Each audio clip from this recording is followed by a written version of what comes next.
이 세상이 나를 결코 이해해주지 않을 것이라는 사실을 깨닫는 조용하고 뼈 아프며 돌이킬 수 없는 순간이 있습니다. 극적이지도 않습니다.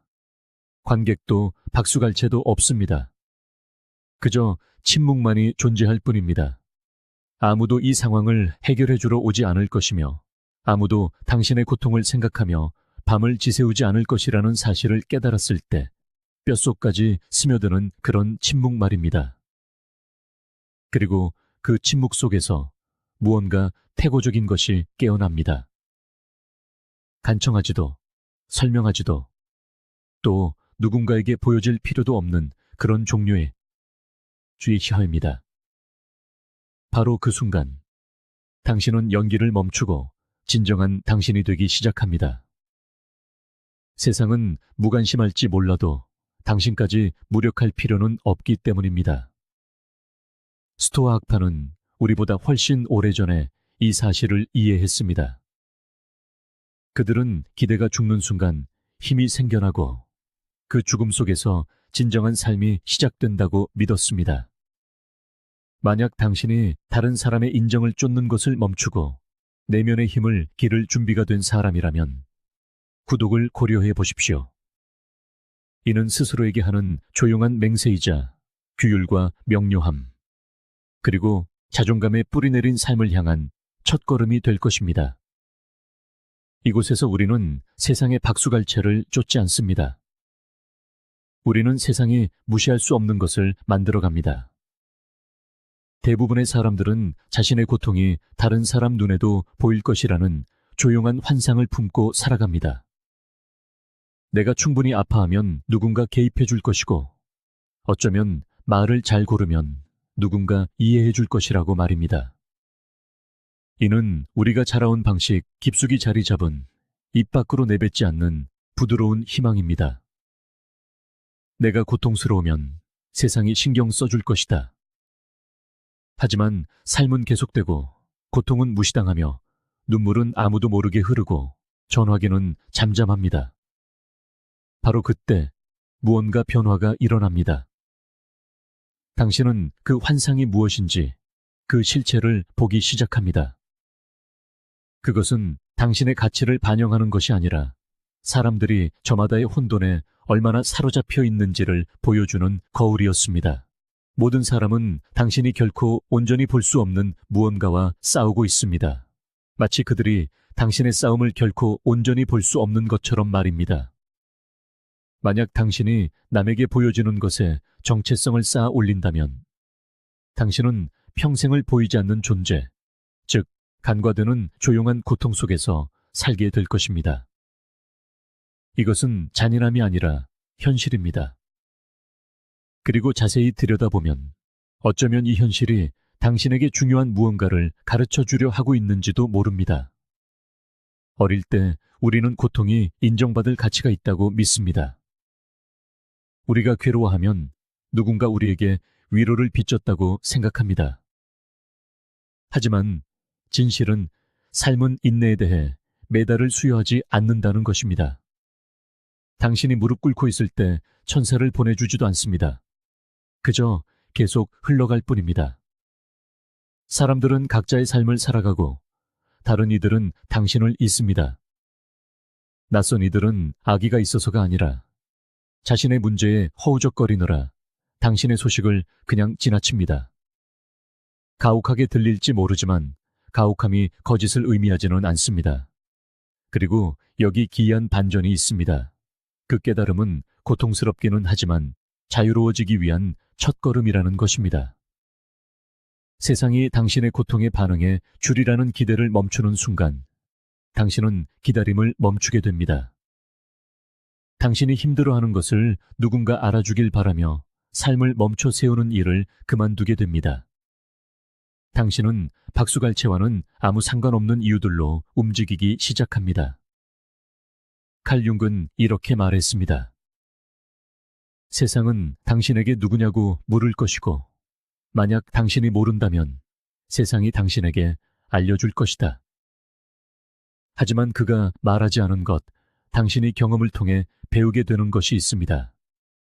대부분의 사람들은 당신에게 관심이 있어서 묻는 것이 아니라는 사실입니다. 그들은 당신을 자신들이 이해하기 쉬운 상자 안에 집어넣기 위해 묻습니다. 그들은 당신을 보는 것이 아닙니다. 당신에 대한 자신들의 생각을 볼 뿐입니다. 그리고 당신이 그 시선을 위한 연기를 멈출 때, 비로소 당신은 진정한 무언가를 위해 살기 시작합니다.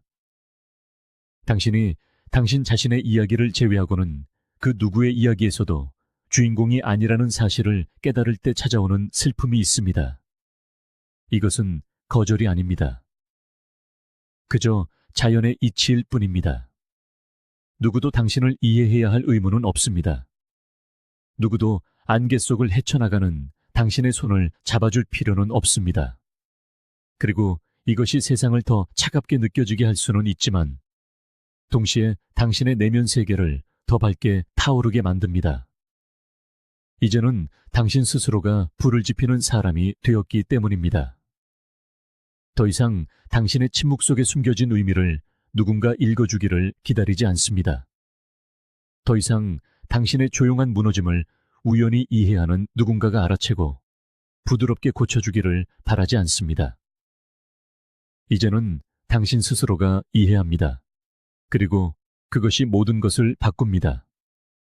한때 당신을 아프게 했던 그 실망감은 다른 무언가로 변합니다. 그것은 명료함이 되고, 명료함이야말로 진정한 첫 번째 자유입니다. 이것이 바로 스토아 학파가 힘을 찾았던 지점입니다. 고통의 영향을 받지 않는 것이 아니라 자신의 치유를 외부에 맡기기를 거부하는 데서 말입니다. 마르쿠스 아우렐리우스는 매일 자신에게 상기시켰습니다. 내 이웃에 대해 추측하며 남은 인생을 낭비하지 마라. 다시 말해, 다른 누군가가 당신의 상처를 보고 당신의 가치를 명명해 주기를 그만 바라라는 것입니다. 당신이 남에게 보여주는 것에 집중할수록 당신은 자신을 덜 보게 됩니다. 그리고 아이러니하게도 당신은 더욱 보이지 않는 존재가 됩니다. 당신은 자신의 삶에서 신호가 되기보다는 다른 사람의 삶에서 소음이 되어버립니다. 하지만 마침내 다른 사람들이 당신의 고통을 목격하고 그것에 무게를 실어주리라는 희망을 놓아버릴 때, 바로 그때 당신은 파괴할 수 없는 무언가를 쌓아 올리기 시작합니다. 당신이 더 단단해져서가 아니라 더 명료해졌기 때문입니다. 당신은 당신의 정체성 중 얼마나 많은 부분이 남에게 보여지는 것, 즉 누군가, 어딘가에서 신경 써줘야 한다는 믿음을 중심으로 형성되었는지 알아차리기 시작합니다. 그리고 그들이 그러지 않았을 때 당신은 그것을 개인적으로 받아들였습니다. 하지만 여기 아무도 인정하고 싶어 하지 않는 진실이 있습니다. 사람들이 신경 쓰지 않는다고 해서 당신이 가치 없다는 뜻은 아닙니다. 그저 그들이 인간이라는 뜻입니다. 결함이 있고 벅차하며 산만한 바로 당신처럼 말입니다. 이 게임은 애초에 보여지는 것에 관한 것이 아니었습니다. 당신이 항상 지켜보고 있었다는 사실을 깨닫는 것에 관한 것이었습니다. 이 모든 시간 동안 당신의 마음속에서 살아온 것은 바로 당신 자신이었습니다. 당신 생각의 모든 무게를 온전히 목격한 유일한 증인이었습니다. 그것은 저주가 아닙니다. 선물입니다.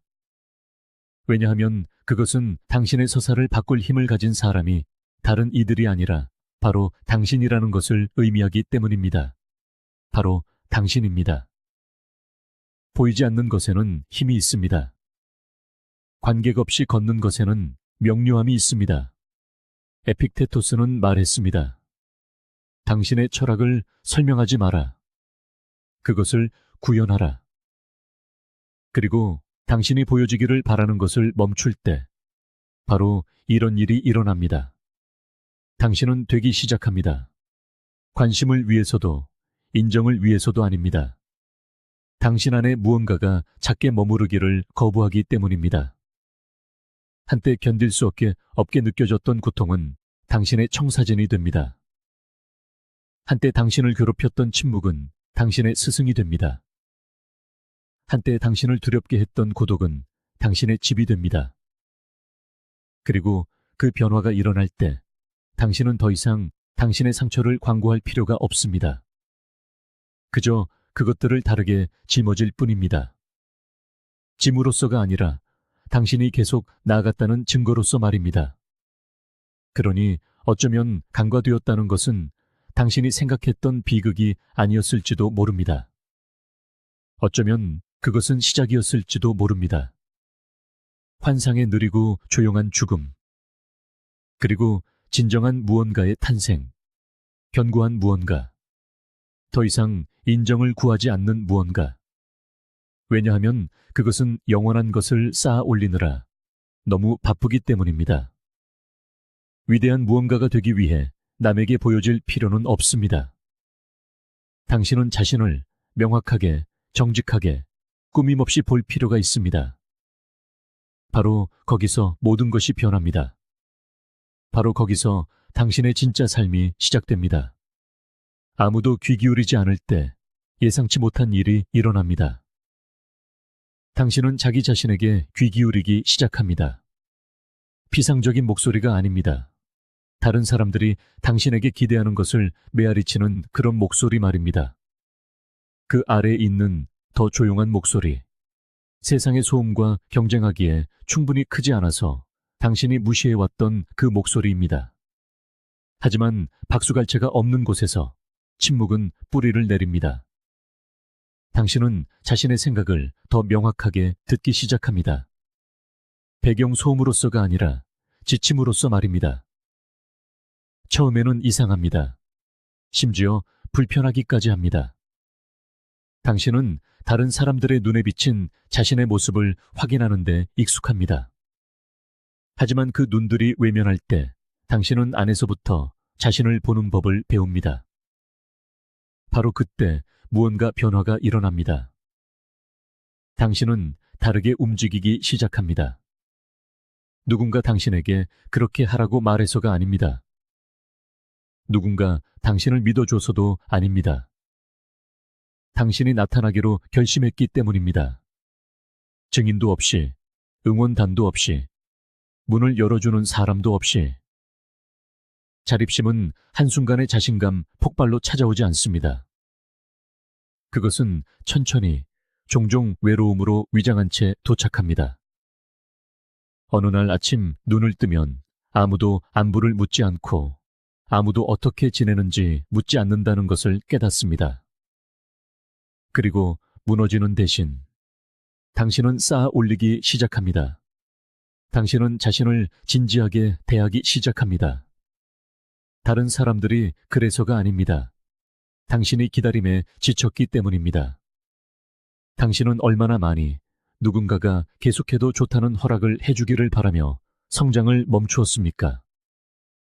그들이 지금이 적절한 때라고, 올바른 움직임이라고, 맞는 방향이라고 말해주기를 바라면서 말입니다. 하지만 그 허락이 결코 오지 않는다면 어떨까요? 아무도 당신이 준비되었다고 말해주지 않는다면요? 영원히 얼어붙어 있을 건가요? 아니면 마침내 언제나 당신의 것이었던 권위를 주장할 건가요? 진정한 힘은 바로 거기서 시작됩니다. 선택받는 것이 아니라 스스로를 선택하는 데서 말입니다. 세상은 우리에게 인정을 산소처럼 찾으라고 가르칩니다. 하지만 스토아 학파는 평화가 인기에서 발견되는 것이 아니라는 것을 알았습니다. 그것은 규율에서 발견됩니다. 에픽테토스는 말했습니다. 자기 자신을 지배하지 못하는 자는 자유롭지 못하다. 자유는 지지받는 데서 오는 것이 아닙니다. 그렇지 않을 때조차도 당신은 계속 나아갈 것이라는 알매서 옵니다. 방이 텅 비어 있을 때조차도 당신은 어쨌든 그 일을 할 것이라는 알매서 옵니다. 그리고 그것은 씁쓸함 때문이 아니라 그 일이 중요하기 때문입니다. 당신이 중요하기 때문입니다.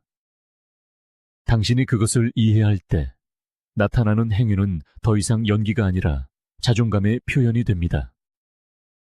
그리고 그 고요함 속에서 세상이 아닌 당신 자신의 마음과 새로운 관계가 형성됩니다. 당신은 그것을 더 신뢰하기 시작합니다. 그것에 무엇이 필요한지 묻습니다. 당신 몸의 피로, 직감의 이끌림, 가슴 뒤에 불꽃의 귀를 기울입니다. 당신은 당신의 직관을 외부에 맡기는 것을 멈춥니다. 당신은 반응적으로 사는 것을 멈춥니다. 칼 융은 말했습니다. 밖을 보는 자는 꿈을 꾸고 안을 보는 자는 깨어난다. 그 깨어남은 극적인 돌파구처럼 느껴지지 않습니다. 그것은 당신 발밑에 기초를 쌓는 미묘하고 일관된 결정들처럼 느껴집니다. 당신은 자신과의 약속을 지키기 시작합니다. 산책을 나갑니다. 글을 씁니다. 당신을 지치게 하는 것에 아니오라고 말합니다. 이것들은 요란한 행동은 아니지만 밖에서는 아무도 볼 수 없는 무언가, 즉 신뢰를 쌓습니다. 그리고 자신에 대한 신뢰는 자유의 화폐입니다. 당신이 당신 자신의 예비 계획이라는 것을 깨달을 때, 침묵이 더 이상 당신을 두렵게 하지 않을 때, 당신의 모든 움직임을 알리거나 모든 감정을 설명할 필요가 없을 때, 당신이 노력하고 있다는 것을 누군가 알아주기를 간청하지 않을 때, 발전하는 조용한 종류의 힘이 있습니다. 왜냐하면 당신은 알기 때문입니다. 당신이 하고 있는 노력을, 당신이 헤쳐온 폭풍우를, 무너지는 대신 성장을 선택하며 여전히 여기에 있기까지 무엇이 필요했는지를. 그것은 오만이 아닙니다. 그것은 진실성입니다. 당신은 더 이상 세상을 위해 연기하지 않습니다. 당신은 자신을 위해 되어가고 있습니다. 여전히 의심의 순간들, 누군가 내가 보고 있어 라고 말해주길 바라는 순간들이 있을 것입니다. 하지만 이제 당신은 그것에 의존하지 않습니다. 당신은 더 이상 그것의 부재 속에서 무너지지 않습니다. 당신은 스스로의 존중을 얻었다는 조용한 자각과 함께 자신을 지탱합니다. 그리고 그것은 드문 일입니다. 그것이 당신이 방에 들어설 때 사람들이 잠시 멈추게 만드는 이유입니다. 당신이 관심을 요구해서가 아니라 당신의 에너지가 나는 그것이 필요 없어 라고 말하기 때문입니다. 세네카는 이렇게 썼습니다. 가장 위대한 제국은 자기 자신을 다스리는 것이다. 그리고 자신을 다스리는 것은 완벽함처럼 보이지 않습니다.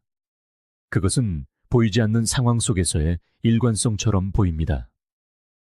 그것은 아무도 박수치지 않을 때에도 중요한 일을 하는 것처럼 보입니다. 그것은 아무도 보고 있지 않을 때에도 자신의 기준을 높게 유지하는 것처럼 보입니다. 당신이 그런 곳에서부터 쌓아 올릴 때 당신은 더 이상 외부 구조에 의존하지 않습니다. 당신이 구조 자체가 됩니다. 누군가 멀어질 때 당신은 무너지지 않습니다. 누군가 당신을 오해할 때 당신은 흐트러지지 않습니다.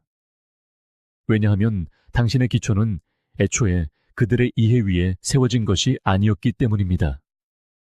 그것은 명료함 위에, 고독 속에서 내려진 조용한 결정들 위에, 그리고 그것이 당신이 되기로 선택한 사람이기에 일어나고 또다시 앞으로 나아가는 힘 위에 세워졌습니다.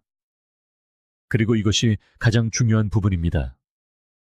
일단 당신이 이런 방식으로 자신에게 의지하기 시작하면 당신은 다른 사람들이 당신이 필요로 했던 존재가 되어주지 않은 것에 대해 더 이상 분개하지 않습니다. 당신은 그들을 놓아줍니다. 당신은 그들이 돌아오기를, 알아주기를, 설명해주기를 기다리는 것을 멈춥니다. 당신은 더 이상 당신의 발전을 그들의 존재에 묶어두지 않습니다. 당신은 상관없이 움직입니다. 냉담함이 아니라 우아함으로. 당신은 자유로워집니다. 고통이 사라져서가 아니라 그것이 더 이상 길을 규정하지 않기 때문입니다. 당신은 그것을 짊어지지만 그것이 당신을 짊어지지는 않습니다. 그것이 진정한 자립이 보이는 모습입니다. 필요의 부재가 아니라 비록 아무도 나를 보지 않더라도 비록 아무도 오지 않더라도, 비록 아무도 돕지 않더라도 나는 계속 나아갈 것이다. 왜냐하면 이 삶은 내가 살아야 할 나의 것이고, 나는 내가 언제나 되어야 했던 존재가 되기 위해 누구의 허락도 기다리지 않을 것이기 때문이다. 라고 말하는 깊은 내적 견고함입니다. 우리는 노출에 보상하는 세상에 살고 있습니다. 모든 감정은 공유되어야 하고, 모든 상처는 전시되어야 하며, 모든 힘든 순간은 다른 사람들이 논평할 수 있는 무언가로 변해야 합니다. 당신이 더 눈에 띄게 망가질수록 더 많은 관심을 받습니다. 하지만 모든 관심이 치유는 아닙니다. 어떤 것은 공허합니다. 어떤 것은 당신이 연결감을 느끼기 위해 상처 입은 존재로 보여지는 것에 의존하게 만듭니다. 그리고 천천히 깨닫지 못하는 사이에 당신은 당신의 고통을 연기하기 시작합니다. 당신은 동정심을 얻기 위해 당신의 고통을 편집하고 포장하기 시작합니다. 당신은 실제 감정을 콘텐츠로 바꾸며 그것이 당신을 다른 사람들과 더 가깝게 만들어줄 것이라고 생각합니다. 하지만 그렇지 않습니다. 그것은 단지 당신의 치유를 공공재로 만들 뿐입니다. 한때 신성했던 것이 소비됩니다. 한때 당신의 내면 세계였던 것이 다른 사람들이 따르다가 잊어버릴 이야기거리가 됩니다. 정직함과 감정적 영위 사이에는 차이가 있습니다. 하나는 깊이에서 나오고 다른 하나는 습관에서 나옵니다. 하나는 조용하고 다른 하나는 연습된 것입니다. 그리고 우리 대부분은 그 차이를 배운 적이 없습니다. 우리는 표현을 치유와 혼동합니다. 우리는 그것에 대해 이야기하기만 하면 그것을 극복했다고 생각합니다. 하지만 때로는 상처에 대해 더 많이 말할수록 그것은 더 생생하게 살아남습니다. 모든 것을 서술할 필요는 없습니다. 어떤 것들은 침묵 속에서 느껴지고 견뎌지고 통합될 필요가 있습니다. 스토아 학파는 감정이 없었던 것이 아니라 침착했습니다. 그들은 감정을 깊이 느끼되 그 감정이 자신들의 삶의 궤적을 통제하게 두지 않는 것을 믿었습니다. 마르쿠스 아우렐리우스는 그의 명상록에 이렇게 썼습니다. 파도가 끊임없이 부딪히는 절벽처럼 되어라. 그러나 그것은 굳건히 서서 주변 물의 분노를 잠재운다. 그는 감정을 억누르라는 뜻이 아니었습니다. 그것이 연기가 되지 않게 하라는 뜻이었습니다. 그것이 존재감이 되게 하라는 뜻이었습니다. 우리는 침묵이 약점이며 모든 감정을 표현하지 않으면 무언가를 숨기는 것이라고 믿도록 조건화되었습니다. 하지만 어떤 것들은 공유되어서는 안 됩니다. 당신 이야기의 어떤 부분들은 오직 당신에게만 속하기 때문에 신성한 것입니다. 무언가를 비공개로 유지하는 것이 당신이 부끄러워한다는 것을 의미하지는 않습니다. 그것은 당신이 소중한 무언가를 보호하고 있다는 것을 의미합니다. 그리고 그것은 사람들을 불안하게 합니다. 왜냐하면 침묵은 분석될 수 없기 때문입니다. 동정받거나 칭찬받을 수 없습니다. 그것은 공간을 요구합니다. 그것은 신비를 만듭니다. 그리고 신비는 특히 접근에 중독된 세상에서 위협적으로 느껴집니다. 칼 융은 우리가 묻어두거나 투사하는 우리 자신의 부분들인 그림자에 대해 자주 이야기했습니다. 하지만 그는 또한 이렇게 말했습니다. 고독은 내게 있어 내 삶을 살 가치가 있게 만드는 치유의 셈이다. 진실은 모든 형태의 치유가 눈에 보일 필요는 없다는 것입니다. 가장 깊은 변화 중 일부는 아무도 보고 있지 않을 때 일어납니다. 당신이 당신의 생각과 함께 앉아 있을 때, 당신이 반응하지 않기로, 증명하지 않기로, 설명하지 않기로 선택할 때, 당신이 당신의 감정이 보여지거나 좋아요를 받거나 인정받을 필요 없이 지나가도록 둘 때, 그것은 억압이 아닙니다. 그것은 주권입니다. 시끄러운 것을 강한 것으로 착각하기 쉽습니다. 하지만 힘은 항상 시끄럽지 않습니다. 때로는 조용하고 고요하며 이해받는데 전혀 관심이 없습니다. 당신은 당신의 성장을 증명할 필요가 없습니다. 당신은 당신의 치유를 실시간으로 서술할 필요가 없습니다. 당신은 그것을 혼자 간직하고 나중에 결과가 말하게 할 수 있습니다. 그리고 그 인내, 연기를 거부하는 그 태도가 당신에게 힘을 줍니다. 왜냐하면 그것은 당신의 평화가 공개적인 협상 대상이 아니라는 것을 의미하기 때문입니다. 설명할 수 없는 존재가 되는 것에는 일종의 아름다움이 있습니다. 단지 부드러움을 돌려받기 위해 모든 감정적인 상처를 더 이상 공유하지 않는 사람이 되는 것에는 말입니다. 당신은 모든 사람이 당신의 힘든 과정에 접근할 자격이 있는 것은 아니라는 것을 배웁니다. 당신이 숨기고 있기 때문이 아니라 당신이 더 이상 연결을 얻기 위한 방법으로 당신의 고통을 제공하는 것을 멈췄기 때문입니다. 당신이 당신의 상처를 광고하는 것을 멈출 때 당신은 단지 그 손상을 관찰하기 위해 거기에 있는 사람들을 끌어들이는 것을 멈춥니다. 그리고 천천히 당신은 침묵 속에서 당신이 쌓아 올린 것을 존중하는 사람들을 끌어들이기 시작합니다. 세네카는 말했습니다. 역경에 결코 직면하지 않는 사람보다 더 불행한 사람은 없다. 왜냐하면 그는 자신을 증명할 기회를 허락받지 못하기 때문이다. 하지만 일단 당신이 역경에 직면하고 그것으로부터 성장했다면 당신의 힘을 정당화하기 위해 흉터를 전시할 필요가 없습니다. 당신이 견뎌낸 것을 다른 사람들에게 상기시키기 위해 상처를 계속 다시 열 필요가 없습니다. 당신은 스스로에게 그것을 증명했습니다. 그것으로 충분합니다. 당신의 감정이 관심을 위한 화폐가 아니라는 것을 깨닫는 순간, 당신은 그것들을 그렇게 부주의하게 쓰는 것을 멈춥니다. 당신은 당신의 내면의 삶을 희귀한 것인 양지키기 시작합니다. 왜냐하면 그것은 그렇기 때문입니다. 그리고 그 지킴 속에서 당신은 명료함을 찾습니다. 당신은 설명할 필요가 없었던 것을 설명하는데 얼마나 많은 에너지가 소비되었는지 깨닫기 시작합니다. 당신은 스스로를 이해할 깊이가 없는 사람들에게 이해받기를 요청하면서 얼마나 많은 힘을 잃었는지 느낍니다.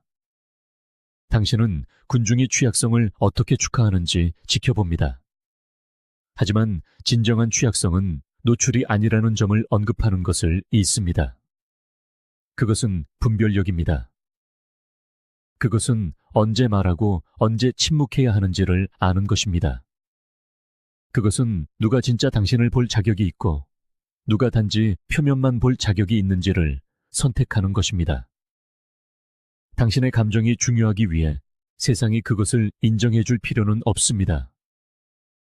당신은 그것이 왜 아픈지 정당화하기 위해 당신의 고통을 예술로 바꿀 필요가 없습니다. 당신은 그 고통을 조용히 간직할 수 있습니다. 당신은 전시 없이 치유할 수 있습니다. 당신은 관객 없이 슬퍼할 수 있습니다. 그리고 당신이 그렇게 할 때 놀라운 일이 일어납니다. 당신은 침묵을 두려워하는 것을 멈춥니다. 당신은 그 안에서 집처럼 편안함을 느끼기 시작합니다. 왜냐하면 그것은 더 이상 버려짐처럼 느껴지지 않기 때문입니다. 그것은 귀환처럼 느껴집니다. 당신 자신에게로의 귀환, 진짜인 것으로의 귀환. 감정을 표현하는 것에는 아무런 문제가 없지만 표현이 연기가 될 때 그것은 당신의 힘을 빼앗아 갑니다. 주권은 당신이 영이보다 존재감을 선택하는 순간 시작됩니다. 당신이 안전함을 느끼기 위해 자신을 설명하는 것을 멈추는 순간, 당신의 평화가 깨지기 쉬운 것이 아니라 고독 속에서 단련되었다는 것을 깨닫는 순간, 그리고 다른 사람들이 더 이상 당신의 감정 패턴을 통해 당신을 예측할 수 없을 때, 그들은 자신들이 접근할 수 없는 깊이를 존중하기 시작합니다. 당신이 더 차가워져서가 아니라 더 현명해졌기 때문입니다. 당신은 누구에게도 당신의 치유 과정을 맨 앞줄에서 볼 자리를 내줄 의무가 없으며 당신이 인간이라는 것을 증명하기 위해 대중 앞에서 피 흘릴 필요도 없습니다. 어떤 것들은 가까이 간직해야 하고 어떤 진실들은 오직 자신에게만 속삭여야 합니다. 그것은 숨는 것이 아니라 성숙입니다. 그리고 소음을 미화하는 세상에서 그런 종류의 침묵은 그 자체로 반항의 형태가 되고 그 자체로 자유의 형태가 됩니다. 거절은 개인적인 것으로 느껴집니다. 왜냐하면 그것은 우리 안에 원초적인 무언가, 즉 소속되고 보여주고 있는 그대로 받아들여주고 싶은 욕구를 건드리기 때문입니다. 하지만 종종 거절처럼 느껴지는 것은 사실 방향 전환입니다. 당신은 가치가 부족해서 무시당한 것이 아닙니다. 당신의 깊이가 얕은 시선으로는 소화될 수 없었기 때문에 밀려난 것입니다. 당신의 침묵은 부재로, 당신의 자제력은 냉담함으로 오해받았습니다. 당신이 오해받은 것은 표현에 실패해서가 아니라 대부분의 사람들이 맞춰져 있지 않은 주파수를 당신이 지니고 있기 때문입니다. 그것이 당신을 틀리게 만드는 것이 아니라 당신을 희귀하게 만듭니다. 세상은 대부분의 경우 미묘함을 인식하지 못합니다. 그것은 이름 붙이기 쉽고 소비하기 쉽고 예측하기 쉬운 것을 찬양합니다. 그래서 당신이 그 깔끔한 상자들에 들어맞지 않을 때 당신은 불편한 존재가 됩니다. 그리고 분류하기에 급급한 세상에서 불편함은 탐구되기도 전에 종종 버려집니다. 그것을 결함으로 내면화하기 쉽습니다. 내가 더 시끄러웠다면, 내가 더 많이 웃었다면, 내가 나의 날카로운 모서리를 부드럽게 했다면 어쩌면 나는 받아들여졌을 텐데 라고 생각하기 쉽습니다. 하지만 그것이 함정입니다. 당신의 가치가 다른 사람들에게 읽히기 쉬운 데 있다는 믿음 말입니다. 당신은 그들의 이해 속으로 움츠러들기 위해 만들어지지 않았습니다. 칼 융은 이렇게 썼습니다. 일생의 특권은 진정으로 자기 자신이 되는 것이다. 다른 사람들이 쉽게 이해할 수 있는 사람이 아니라, 틀에 맞는 사람이 아니라, 아무도 보고 있지 않고 당신이 인정받으려는 노력을 멈췄을 때의 당신 말입니다. 그런 종류의 진정성은 종종 편안함을 대가로 치릅니다. 그것은 오해를 불러일으킵니다. 그것은 고독을 요구합니다. 하지만 이는 더 깊은 차원의 변화를 위한 공간을 만들어주기도 합니다. 박수갈채가 아닌 내면과의 조화가 이끄는 변화 말입니다. 어느 순간 당신은 거절을 상실로 해석하는 것을 멈추고 그것을 명확함으로 보기 시작합니다. 당신을 알아보지 못하는 모든 사람, 당신을 환영하지 않는 모든 공간, 당신의 존재 뒤에 따르는 모든 침묵, 그 모든 것이 무언가를 드러냅니다. 당신의 가치가 아니라 당신의 에너지가 머물 곳이 어디가 아닌지를 말이죠. 그 통찰은 값을 매길 수 없이 소중합니다. 수년간의 자기의심에서 당신을 구해주고 그저 용납되는 곳이 아니라 가치 있게 여겨지는 곳에 투자하는 법을 가르쳐줍니다. 일단 그것을 배우고 나면 당신은 더 이상 해명을 좇지 않습니다. 왜 누군가가 나를 선택하지 않았는지 궁금해하지 않습니다. 선택받지 못했다는 사실이 축복이었음을 깨닫게 됩니다. 그것이 당신을 온전히 당신 자신에게 되돌려 주었기 때문입니다. 이해받으려는 노력을 멈출 때 조용한 혁명이 시작됩니다. 당신은 인정받기 위해 쏟아부었던 모든 에너지를 실질적인 무언가를 쌓아 올리는데 사용하기 시작합니다. 설명이 필요 없는 무언가. 그 자체로 바로 설 수 있는 무언가. 그것은 당신의 업적이 될 수도, 삶의 방식이 될 수도, 혹은 스스로를 단련하는 규율이 될 수도 있습니다. 당신은 끊임없이 자신의 가치를 증명하려 애쓰는 감정적 결핍 상태에서 당신의 존재가 더 이상 논쟁의 대상이 되지 않는 심리적 주권의 상태로 이동합니다.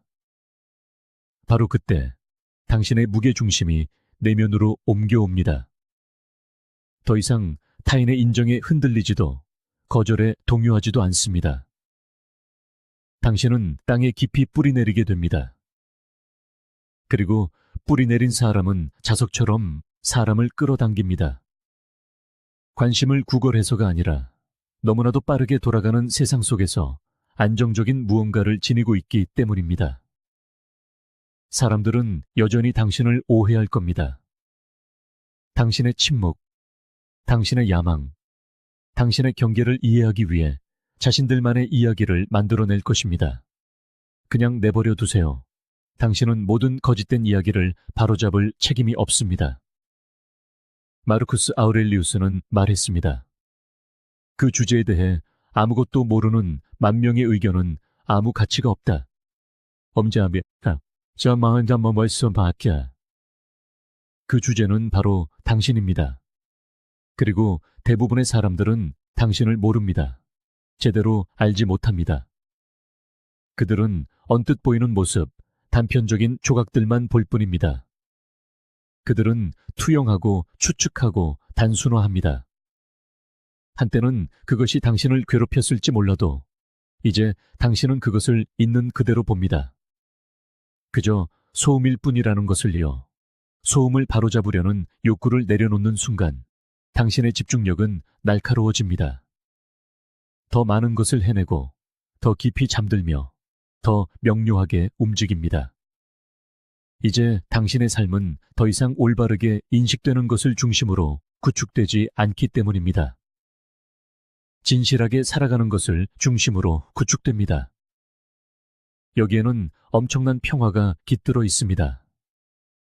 당신은 자신의 과정, 우선순위, 침묵을 설명하는데 에너지를 낭비하는 것을 멈춥니다. 왜 조용해졌는지 정당화하지 않고 왜 떠나왔는지 설명하지 않으며 당신의 경계를 해독해 주지 않습니다. 그저 그 경계를 살아낼 뿐입니다. 방어 기제로서가 아니라 자기 존중의 자연스러운 연장선으로서 말입니다. 당신은 해설이 아닌 확신을 가지고 움직이는 사람이 됩니다. 그리고 시간이 지나면서 이는 거리를 만들어냅니다. 당신과 다른 사람들 사이의 거리가 아니라 한때 당신의 마음을 흐렸던 소음과의 거리를 말입니다. 거절이 당신을 위축시킨 것이 아니라 당신을 조각했다는 것을 깨달을 때 거절은 계시가 됩니다. 그것은 어디로 가서는 안 되는지, 어떤 사람이 되어서는 안 되는지, 무엇에 안주해서는 안 되는지를 보여주었습니다. 닫힌 모든 문은 나아갈 방향을 명확하게 해주었고, 모든 침묵은 당신의 목소리를 다듬어 주었으며, 모든 배신은 당신의 분별력을 깊게 해주었습니다. 한때 추방처럼 느껴졌던 것이 이제는 공간으로 느껴집니다.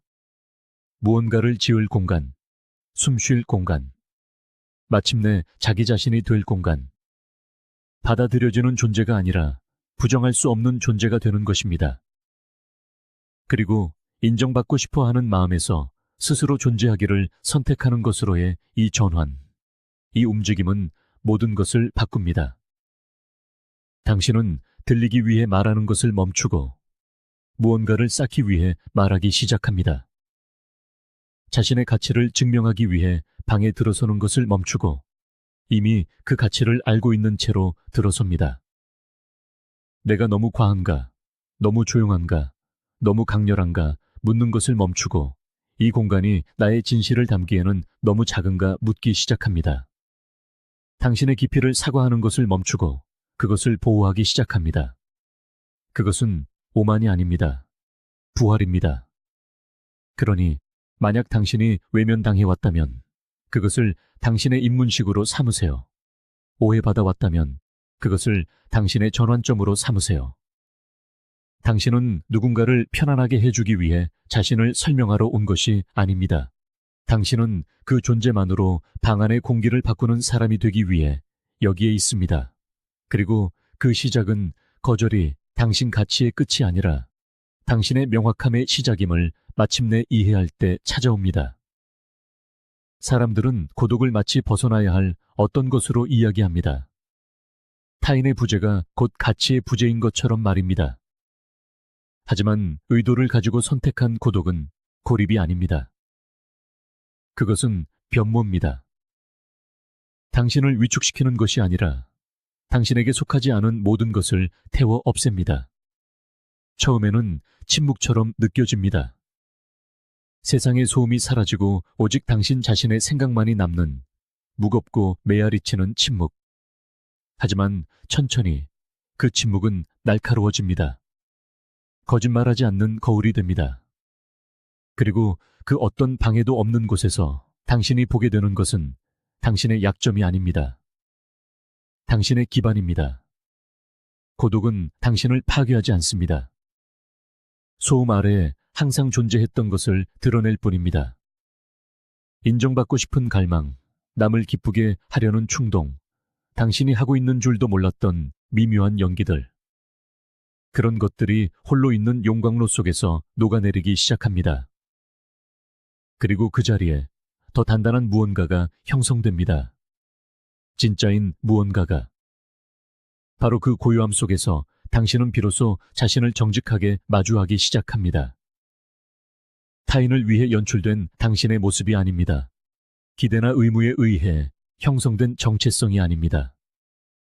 당신 마음의 원자재, 당신의 가치, 당신의 두려움을 마주합니다.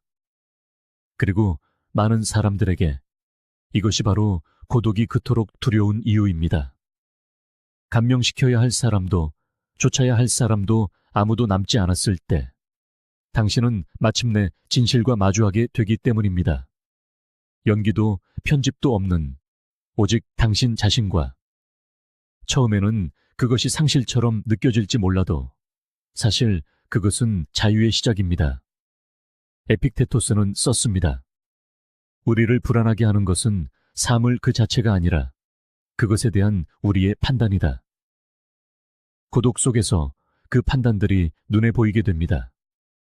당신은 얼마나 많은 생각이 당신의 것이 아니었는지, 얼마나 많은 두려움이 다른 사람의 목소리에서 비롯되었는지, 얼마나 많은 정체성이 진실을 추구하기보다 거절을 피하기 위해 만들어졌는지 깨닫기 시작합니다. 여기서 내면의 연금술이 시작됩니다. 불편함은 사라지지 않지만 변모합니다. 한때 외로움으로 느껴졌던 것이 사적인 공간처럼 느껴지기 시작합니다. 한때 추방처럼 느껴졌던 것이 명료함으로 느껴지기 시작합니다. 세상의 의견보다 당신 자신의 목소리를 더 크게 듣기 시작하고 검열받지 않고 다듬어지지 않았으며 두려움 없는 그 목소리가 당신에게 사는 법을 가르칩니다. 당신은 평화가 꽉 찬 일정이나 꽉 찬 방에서 발견되는 것이 아님을 이해하기 시작합니다. 평화는 존재감 속에서 움츠러들지 않고 자신과 함께 앉아 있을 수 있는 능력 속에서 자신의 마음의 무게를 느끼고 그것으로부터 도망치지 않는 능력 속에서 발견됩니다. 그것은 초연함이 아닙니다. 그것은 통달입니다. 칼 윤근 말했습니다.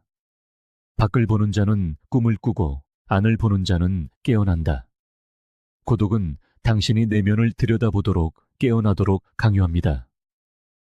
그리고 그 깨어남과 함께 일종의 책임감이 따릅니다. 더 이상 당신의 혼란을 소음 탓으로 돌릴 수 없고 당신의 정체를 다른 사람 탓으로 돌릴 수 없습니다. 이제 오직 당신뿐입니다. 그리고 바로 거기서 힘이 시작됩니다. 당신의 삶을 외부 탓으로 돌리는 것을 멈추는 순간 당신은 그것을 이끌어갈 능력을 되찾기 때문입니다. 당신은 더 이상 누군가가 와서 당신을 구해주거나 인정해주거나 이끌어주기를 기다리지 않습니다. 당신은 내면에서부터 당신의 나침반을 만들기 시작합니다. 그리고 그 나침반은 관심보다 더 견고한 것을 가리킵니다. 그것은 온전함을 가리킵니다. 대부분의 사람들은 다른 모든 것이 벗겨졌을 때 느끼는 감정이 싫어서 고독을 피합니다. 하지만 그 불편함이야말로 이 과정을 필요하게 만드는 바로 그것입니다. 당신은 자신을 피함으로써 강해지지 않습니다. 치유되지 않고 불분명하고 불확실한 것들을 관객 없이 마주함으로써 강해집니다. 이것이 고독과 고립의 차이입니다. 고립은 도망치는 것이고 고독은 더 깊이 들어가는 것입니다. 그리고 그 더 깊은 곳에서 당신의 회복 탄력성은 조용히, 꾸준히, 박수갈채 없이 형성됩니다. 당신은 다르게 결정을 내리기 시작합니다. 이것이 받아들여질까? 라는 관점이 아니라 이것이 나와 조화를 이루는가? 라는 관점에서 당신은 자신의 직감을 더 신뢰하기 시작합니다. 그것과 함께 시간을 보냈기 때문입니다. 직관과 불안을 구분할 수 있을 만큼 충분히 오래 귀 기울여 왔기 때문입니다. 그리고 그것은 가르칠 수 없는 수준의 자기 인식입니다. 그것은 침묵을 통해, 공간을 통해 자신의 무게를 스스로 지탱하는 법을 가르쳐주는 정신적 고요함을 통해 얻어져야만 합니다. 그런 종류의 명료함은 소리치지 않습니다. 스스로를 광고하지 않습니다. 하지만 다른 사람들은 그것을 느낍니다. 당신이 말하는 방식에서, 움직이는 방식에서 한때 당신을 갈갈이 찢어 놓았던 것들을 더 이상 좇지 않는 방식에서 고독은 당신의 경계를 더 날카롭게 만듭니다. 당신은 단지 누군가를 실망시키지 않기 위해 예라고 말하는 것을 멈춥니다. 당신의 영혼을 고갈시키는 대화에 참여하는 것을 멈춥니다. 당신은 아니오가 불친절한 것이 아님을 배웁니다. 그것은 정직한 것입니다. 그리고 고독 속에서 길러진 정직함은 삶의 방식이 됩니다. 당신은 더 이상 아무것도 증명할 필요가 없습니다. 당신의 거리를 정당화하거나 당신의 집중을 설명할 필요가 없습니다. 당신은 그저 그것을 살아낼 뿐입니다. 침묵 속에서 해야 할 일을 다했기 때문입니다. 그리고 이제 당신의 에너지가 스스로를 대변합니다. 세네카는 이렇게 썼습니다. 우리는 현실에서보다 상상 속에서 더 많이 고통받는다. 고독은 당신이 그 차이를 보도록 돕습니다. 그것은 당신을 상상 속의 재앙, 거짓된 이야기, 물려받은 두려움에서 끌어냅니다. 그것은 당신을 현실 속에 심어줍니다.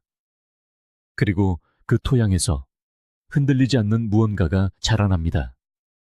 유행에 따라 변하지 않는 자아감, 오해받을 때 흔들리지 않는 방향성, 시끄럽지 않지만 오래 지속되는 힘, 혼자만의 시간을 보낸 후 세상으로 돌아올 때 당신은 달라져 있습니다.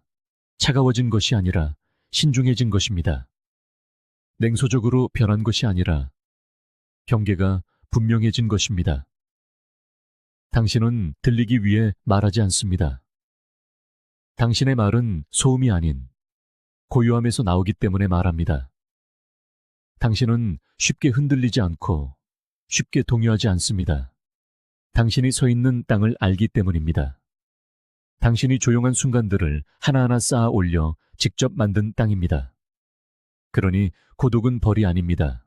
준비입니다. 자기 신뢰, 자기 존중, 자기 방향성을 위한 훈련장입니다. 삶이 끝나는 곳이 아니라 깊어지기 시작하는 곳입니다. 그리고 홀로 깨어난 채 자신의 마음속을 걸어가는 법을 배운 사람은 세상이 쉽게 움직일 수 없는 사람이 됩니다. 더 이상 소음에 속하지 않기 때문입니다. 그들은 자기 자신에게 속해 있습니다. 모든 삶에는 조용한 전환점이 찾아옵니다. 한때 필수적이라고 느꼈던 당신의 모습이 무너지기 시작하는 순간입니다. 극적인 붕괴가 아니라 느리고 부인할 수 없는 침식과 함께 말입니다.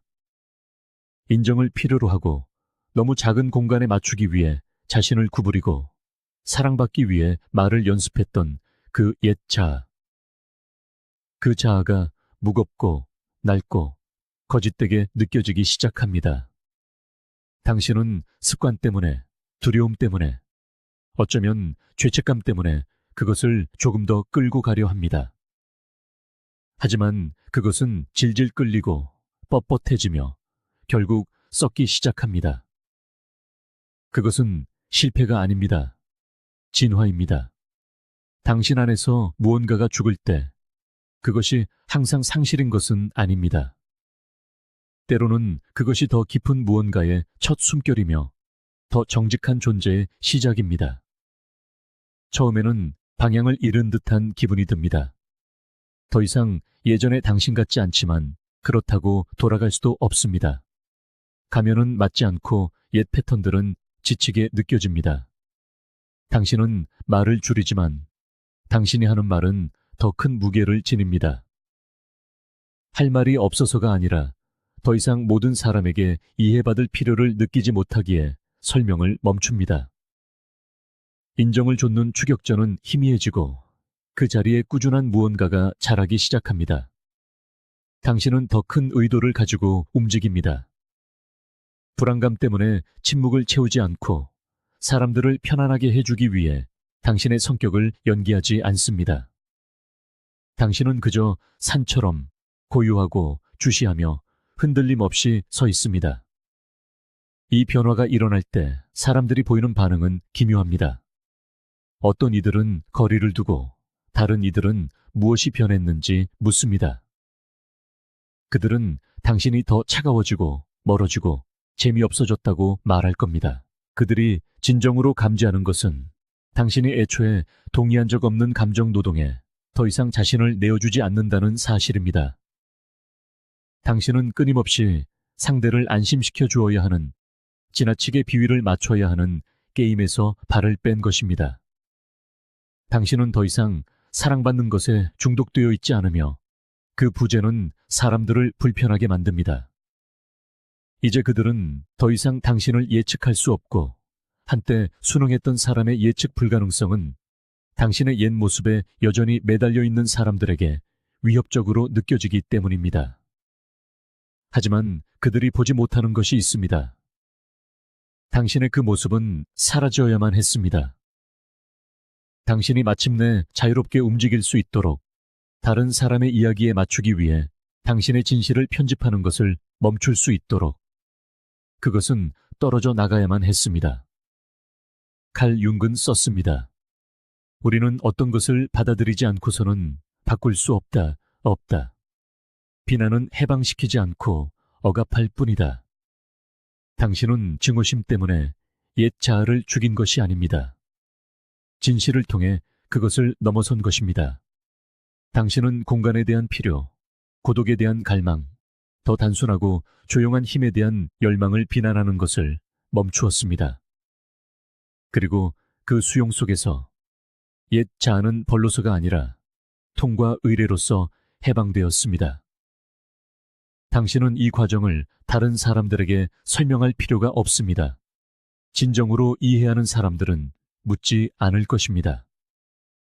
그리고 이해하지 못하는 사람들은 어차피 당신의 다음 버전과 함께 걸을 운명이 아니었습니다. 당신은 누가 당신의 침묵을 존중하는지, 그리고 누가 단지 당신의 소음 때문에 당신을 알았는지를 알아차리기 시작합니다. 누가 당신의 본질을 가치 있게 여겼고, 누가 단지 당신의 접근성을 사랑했는지를 깨닫습니다. 그 명료함은 고통스럽지만 필요합니다. 그것은 계절적인 관계와 평생의 관계를 분리합니다. 당신의 인간관계를 정지합니다. 당신이 너무 예의 바르게 굴어버리지 못했던 감정적 혼란을 청소합니다. 그리고 조화를 위한 공간을 만듭니다. 마르쿠스 아우렐리우스는 썼습니다. 행동의 장애물은 행동을 진전시킨다. 길을 가로막는 것이 길이 된다. 당신의 옛 자아가 사라지는 것이 바로 그것입니다. 그것은 상실처럼 느껴지지만 길을 엽니다. 더 이상 관계를 좇지 않고 뿌리내린 존재가 됨으로써 그것을 끌어당기는 길. 많은 사람에게 알려질 필요 없이 자기 자신 안에서 알려졌다고 느끼는 길. 당신은 더 이상 다른 사람에게서 거울을 찾지 않습니다. 당신 자신의 모습을 찾았고 그것으로 충분합니다. 자신의 변화를 광고할 필요가 없는 사람이 되는 것에는 신성한 무언가가 있습니다. 당신은 그것에 대해 게시물을 올리지 않습니다. 인정을 받기 위해 캠페인을 벌이지도 않습니다. 그저 다르게 살아갈 뿐입니다. 그리고 그 차이는 무시할 수 없게 됩니다. 사람들은 당신의 에너지, 당신의 결정, 사소한 드라마로부터의 초연함에서 그것을 느낍니다. 그들은 당신에게서 흉내낼 수 없는 평온함을 감지합니다. 그것은 대가를 치르고 얻은 것이기 때문입니다. 이전 자아를 조용히 해체하는 과정에서 얻어진 것입니다. 모든 것을 의심하면서도 계속 나아가기로 선택했던 밤들 속에서, 설명하고 싶었지만 대신 진화하기를 선택했던 순간들 속에서 당신은 더 이상 같은 일에 자극받지 않습니다. 같은 대화에 끌리지 않습니다. 항상 곁에 있어야 한다는 압박감을 더 이상 느끼지 않습니다. 처음에는 그것이 외로움처럼 느껴집니다. 하지만 이내 다른 무언가가 됩니다. 자유. 당신은 그 사람들, 그 장소들, 그 역할들과 진정으로 연결되어 있었던 것이 아님을 깨닫기 때문입니다. 당신은 그곳에 머물기 위해 되어야만 했던 사람과 연결되어 있었고, 이제 그 사람은 사라졌습니다. 세네카는 말했습니다. 모든 새로운 시작은 다른 어떤 시작의 끝에서 온다. 이것은 단지 사고방식의 전환이 아닙니다. 재탄생입니다. 그리고 모든 재탄생이 그렇듯 처음에는 조용하고 제대로 평가받지 못하며 축하받지 못하지만 믿을 수 없을 만큼 현실적입니다. 그리고 시간이 지나면서 그것은 부정할 수 없게 됩니다. 당신이 그것을 선언해서가 아니라 당신이 그것을 구현하기 때문입니다. 당신은 조용한 권위를 가지고 움직이는 사람이 됩니다. 자신의 가치를 설명할 필요가 없는 사람, 왜냐하면 그 가치를 살아내기 때문입니다. 한때는 존재감만큼이나 부재가 큰 목소리를 내는 사람, 자만심 때문이 아니라 평화 때문입니다. 과거의 자아는 필요했습니다. 당신을 여기까지 이끌었고 힘든 교훈을 배웠으며 상처를 흡수하고 소속되기 위해 싸웠습니다. 하지만 이제 그 역할은 끝났습니다. 당신은 감사와 해방 외에는 그에게 아무것도 빚지지 않았습니다. 그리고 이제 그 자리에 당신은 더 명료하고 더 강하며 당당하게 당신 자신으로 서 있습니다. 더 이상 인정을 받기 위해 뒤돌아보지도 절박함 속에서 앞으로 손을 뻗지도 않고 지금 여기에 온전하게 뿌리 내린 채로 말입니다. 그리고 그 무엇보다도 그것이 당신을 분류하기 불가능하게 만듭니다. 당신은 세상이 당신에게 되라고 말했던 존재가 되기를 멈추고 당신이 항상 되어야만 했던 존재가 되었기 때문입니다. 진정한 존재감은 당신이 얼마나 많이 혹은 얼마나 크게 말하는가에서 오는 것이 아니라 얼마나 말을 할 필요가 없는가에서 나옵니다. 인정을 구하는 것을 멈춘 사람에게는 일종의 조용한 힘이 있습니다. 그들의 고요함에는 무게가 있습니다. 당신은 그들이 방에 들어와 공간을 통제하려 하지 않을 때 그것을 느낍니다. 그들은 그저 존재할 뿐입니다. 자신의 존재를 알릴 필요가 없습니다. 그들의 에너지가 그것을 대신 전달하기 때문입니다. 주목받으려 애쓰지 않지만 사람들은 그들을 주시합니다. 그것은 오만이 아니고 영의도 아닙니다. 존재하기 위한 허락에 더 이상 굶주리지 않는 사람의 자신감입니다. 외면에 집착하는 세상에서 그런 종류의 절제는 드뭅니다. 그리고 드물기 때문에 사람을 끌어당깁니다. 당신은 진정한 힘이 조용하다는 것을 깨닫기 시작합니다. 숨겨진 것이 아니라 보여주기에 관심이 없는 것입니다. 그것은 자신의 두려움을 마주하고 그것과 함께 앉아본 사람, 고통을 쇼로 만들지 않고 그 속을 걸어온 사람, 불안한 상태에서 행동하지 않기 때문에 자세를 잡거나 과시할 필요가 없는 사람의 산물입니다. 그들은 이미 심연을 마주하고 누구에게도 아무것도 증명할 필요 없이 돌아왔습니다. 칼 융은 말했습니다. 자신의 열정이라는 지옥을 통과하지 않은 자는 결코 그것을 극복한 적이 없다. 당신이 그런 종류의 내면 작업을 했을 때 그것은 당신이 움직이는 방식, 말하는 방식, 혹은 얼마나 자주 침묵을 선택하는지를 바꿉니다. 이제 침묵이 하나의 선언이 되기 때문입니다. 당신은 모든 의견에 반응하는 것을 멈추고 모든 행동을 방어하는 것을 멈추며 당신을 오해하기로 작정한 사람들에게 자신을 명확히 하려는 강박을 내려놓습니다. 무관심해서가 아니라 내면과 조화를 이루기 때문입니다. 당신은 이제 누군가가 당신의 가치를 느끼지 못한다면 어떤 말로도 그들을 보게 만들 수 없다는 것을 이해합니다. 그리고 누군가가 당신의 가치를 느낀다면 그들을 설득할 필요가 없을 것입니다. 그래서 당신은 에너지를 아끼고 중요할 때만 말합니다. 그리고 당신이 말할 때 사람들은 듣습니다. 당신이 더 시끄러워서가 아니라 선택적이기 때문입니다. 당신의 말은 흩뿌려진 것이 아니라 얻어진 것입니다. 들리기 위한 것이 아니라 실제적인 무언가, 뿌리 깊은 무언가를 표현하기 위한 것이었습니다. 그 초연함에는 힘이 있습니다. 사람들을 밀어내는 차가운 종류가 아니라 결과에 집착하지 않는 자족적인 종류의 힘입니다.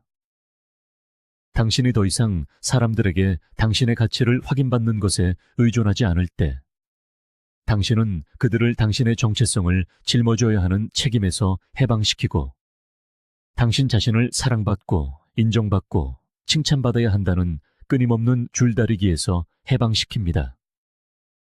그 자유는 당신을 가볍게 만들지만 다른 사람들 눈에는 당신을 무겁게 만듭니다. 이제 당신의 자제력은 그들이 느낄 수 있는 무언가가 되고 여전히 다른 사람들의 눈을 통해 자신을 측정하는 사람들을 불안하게 만듭니다.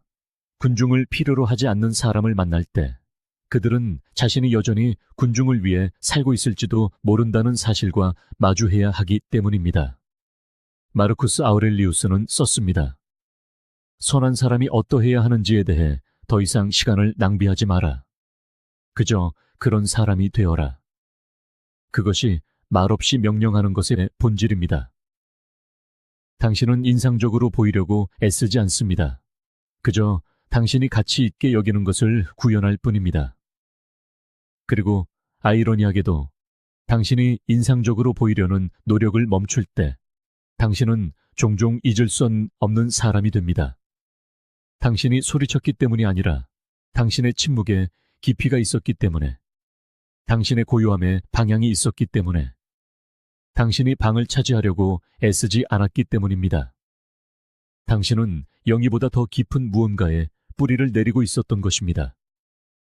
사람들은 초연함을 무관심으로 오해하지만 진정한 초연함은 가장 높은 형태의 명료함입니다. 그것은 당신이 흡수되지 않고 참여할 수 있다는 것을 의미합니다. 연기하지 않고 존재할 수 있다는 것을 의미합니다. 집착하지 않고 관심을 가질 수 있다는 것을 의미합니다. 그리고 그 명료함은 카리스마보다 더 크게 말합니다. 왜냐하면 누군가가 판단에 흔들리지 않고 과잉 반응하도록 유도되지 않으며 아첨이나 비판에 흔들리지 않을 때 그들은 움직일 수 없는 힘처럼 느껴지기 시작하기 때문입니다. 그리고 우리는 힘을 존중할 뿐만 아니라 그 힘을 중심으로 우리 자신을 조정합니다. 이것이 바로 뿌리 내린 사람과 관심을 갈구하는 사람을 구분짓는 지점입니다. 내면이 단단한 사람들은 주목받기 위해 경쟁하지 않습니다. 스스로 빛을 내기 때문입니다. 그들은 칭찬 한마디나 인정받기 위한 관계를 좇지 않습니다. 대신 조용하지만 영원한 것, 세상의 소리가 머저도 무너지지 않고 여론에 따라 흔들리지 않는 무언가를 쌓아 올립니다. 그리고 사람들은 압니다. 언제나 그렇죠. 소란스러운 것을 보상하는 문화 속에서 고요한 이들은 신비롭게 보이기 때문입니다. 자신을 증명할 필요가 없는 사람들은 이미 훨씬 더 중요한 것, 바로 자기 완성을 이루어낸 것처럼 느껴집니다. 확고한 의도를 가지고 움직일 때 인정을 좇을 필요가 없습니다. 자신만의 때를 믿을 때 자신의 속도를 설명할 필요가 없습니다. 말을 아낄수록 다른 사람들은 당신의 존재를 더 깊이 느낄 여지를 갖게 됩니다. 당신의 존재감이 보여주기 위함이 아닌 깊이에서 비롯될 때 그것은 뚜렷한 흔적을 남깁니다. 시끄러웠기 때문이 아니라 굳건했기 때문입니다. 에픽테토스는 말했습니다. 먼저 자기 자신에게 어떤 사람이 될 것인지 말하고 그 다음 해야 할 일을 하라. 고유한 힘은 바로 이 원칙 위에 세워집니다. 스스로 어떤 사람인지 결정하고 그대로 살아가는 것. 박수갈채를 위해서가 아니라 내면과의 조화를 위해서 말입니다. 그러니 왜 어떤 사람들은 애써 구하지 않아도 주변의 시선을 끄는지 궁금했다면 바로 이것이 이유입니다. 그들은 관심을 좇지 않습니다. 구하지도 않습니다. 그저 본연의 자신과 조화를 이루며 나아갈 뿐입니다. 내면의 고요함에 뿌리내린 그런 존재감은 언제나 어떤 소음보다 더 크게 울립니다. 소리칠 필요가 없습니다. 그저 존재할 뿐입니다. 타인의 관심과 돌봄을 필요로 하지 않게 되는 순간 기묘한 종류의 자유가 찾아옵니다. 냉소적이거나 무감각해져서가 아닙니다. 마침내 당신의 힘이 타인의 대우에 좌우되어야 한다는 환상에서 벗어났기 때문입니다. 바로 그 지점에서 미묘하지만 영구적인 내면의 변화가 일어납니다. 세상은 더 이상 예전처럼 당신을 흔들 수 없습니다. 세상의 침묵은 당신을 불안하게 하지 못하고 환호는 당신을 유혹하지 못합니다. 당신은 이제 다른 곳에서부터 허락을 구하지도 알아주기를 갈망하지도 무시당했을 때 무너지지도 않는 중심에서부터 움직이기 시작합니다. 이것이 바로 역설입니다. 진정한 힘은 고통에서가 아니라 자신의 진실 속에 홀로 서 있는 불편함으로부터 구해달라고 외치는 것을 멈출 때 비로소 얻게 됩니다. 오랫동안 우리는 타인의 관심이 안전함과 같다고, 타인이 들어줘야만 실제하고 이해해줘야만 가치 있으며 안아줘야만 온전해진다고 믿도록 배워왔습니다. 하지만 그 모든 것 아래에는 더 깊은 진실이 있습니다. 힘이란 타인의 관심이나 사랑, 인정으로 주어지는 것이 아니라는 진실. 힘이란 아무도 보지 않는 곳에서 당신이 내리는 선택들로 벽돌 한 장 한 장 조용히 쌓아 올리는 것입니다. 그렇기에 타인에게서 감정적인 자원을 얻으려는 갈망을 멈추는 순간 놀라운 일이 일어납니다. 당신은 스스로의 원천이 되기 시작합니다. 그리고 그때 깨닫게 됩니다. 당신은 결코 무력하지 않았다는 것을, 그저 강해져도 좋다는 허락을 기다리고 있었을 뿐이라는 것을. 칼 윤근 말했습니다. 가장 무서운 것은 자기 자신을 온전히 받아들이는 것이다. 그리고 이 새로운 형태의 힘은 바로 그 수용에서 시작됩니다. 당신의 강점뿐만 아니라 두려움, 어두움, 실망, 채워지지 않은 욕구까지 모두 받아들이는 것. 어쩌면 그들이 당신을 영원히 이해하지 못할 수도 있고, 당신이 늘 원했던 방식으로는 아무도 당신을 사랑해주지 않을지도 모른다는 사실을 받아들입니다. 그리고 그것과 싸우는 대신 깊은 숨을 내쉽니다. 있는 그대로의 현실에 저항하기를 멈춥니다. 다른 사람이 당신을 어떻게 생각하는지 통제하려는 시도를 그만둡니다. 그리고 그 내려놓음 속에서 새로운 종류의 통제력이 생겨납니다. 사람이나 결과에 대한 통제가 아닌 바로 자기 자신에 대한 통제력입니다. 당신은 더 이상 설명할 필요 없는 것들을 설명하지 않습니다. 일시적인 위안을 얻기 위해 영혼의 조각들을 내어주지 않습니다. 더 이상 이해받기 위해 스스로를 작게 만들지 않습니다. 긴장을 피하기 위해 목소리를 낮추지도 않습니다. 그저 자신의 삶 속에 펼쳐진 그대로 편집되지 않은 채로 서서 결과가 어떻든 그대로 받아들입니다. 어떤 사람들은 떠나고 어떤 사람들은 더 가까이 다가올 것입니다. 하지만 그 어떤 것도 당신이 누구인지를 바꾸지 못합니다. 이제 당신의 가치를 정의하는 사람은 바로 당신 자신이기 때문입니다. 자신의 가치를 외부에 맡기는 일을 멈추고 존재 증명을 위해 사랑을 좇는 일을 멈추었기에 당신은 더 이상 연약하지 않습니다. 당신은 깊이 뿌리내린 존재가 됩니다. 이는 감정을 느끼지 않게 된다는 뜻이 아닙니다. 스스로를 고립시키거나 상처받지 않고 삶을 살아간다는 의미도 아닙니다. 오직 내면의 명료함만이 해결할 수 있는 문제를 외부의 관심으로 해결하려는 기대를 멈춘다는 뜻입니다. 자신의 치유를 더 이상 공동 과제로 만들지 않습니다.